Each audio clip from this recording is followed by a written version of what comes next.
17 years. 17 long years. And now as I'm recording this, we are currently 1 day from what will be the greatest anime video game of all time. And this has by far been the longest 24 hours of my entire life.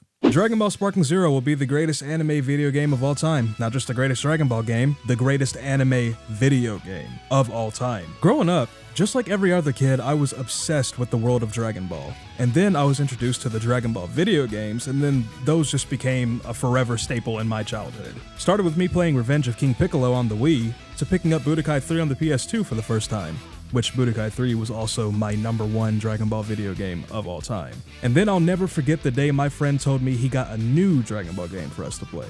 That game being Budokai Tenkaichi 3. We spent countless hours running each other's fade until our parents eventually forced us to get off the game.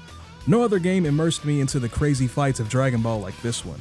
Having loads of characters to choose from any saga or movie within the Dragon Ball franchise, and being able to recreate those fights was the best feeling on Earth. As time passed, we had other titles come out, like the goated Raging Blast series, Dragon Ball Xenoverse, and if you're a fan of the fighting game community and enjoyed games in that genre, you had Dragon Ball FighterZ. Also, can't forget about Dragon Ball Z Kakarot, which I greatly appreciated this game. I mean, having an open world RPG for Dragon Ball was something I didn't know I needed until the game came out. But now, almost 2 decades later, we have Sparking Zero, and they pulled out all of the stops for this game. The combat mechanics are incredibly similar to the originals, but they've also added a few new features. There are different types of clashes that I've noticed in the gameplay showcases. Each time I saw them in action, it really shows how much care they put into truly immersing you in each fight.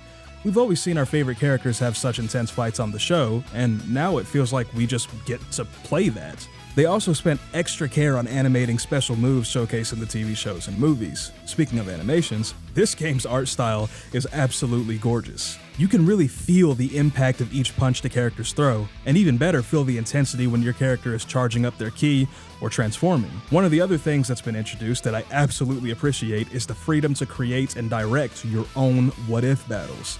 The last time I remember playing a crazy what-if scenario was in the first Raging Blast game. But now you are given full control over the character's interactions, speech, outcomes, you name it. Now I don't know about y'all, but I immediately had my what-if scenario in mind once I learned about this. Future Gohan will be getting his justice on my playthrough once and for all. One other neat thing that I just found out is the point system with each character. I'm sure a lot of people thought they were going to have a full team of broken characters, but that's not going to be the case this time. You have 15 points to create a team, and each character has a set amount of points with them. So if you thought you were going to have Ultra Instinct Goku, a Fusion, and Whis on the same team, well then you thought wrong. And I really like this feature because now you can take extra care looking at the roster and figuring out which character complements the other in your team. This is definitely going to make for some extra sweaty online matches. Of course, you can't forget the incredible roster that we have for this game. They made sure to include characters from GT, all the way to the original sagas, all the way up to Super.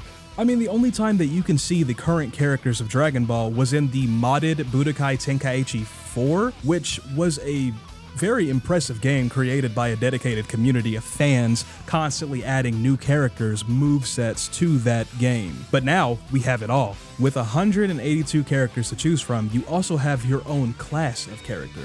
You have strength characters, speed, ki blast, giants, androids, also sword characters, super aura, scouter. I love how they didn't just put together a giant roster of characters that all have their own unique combos, but now they have their own unique class, which is just going to make picking your team out even more fun.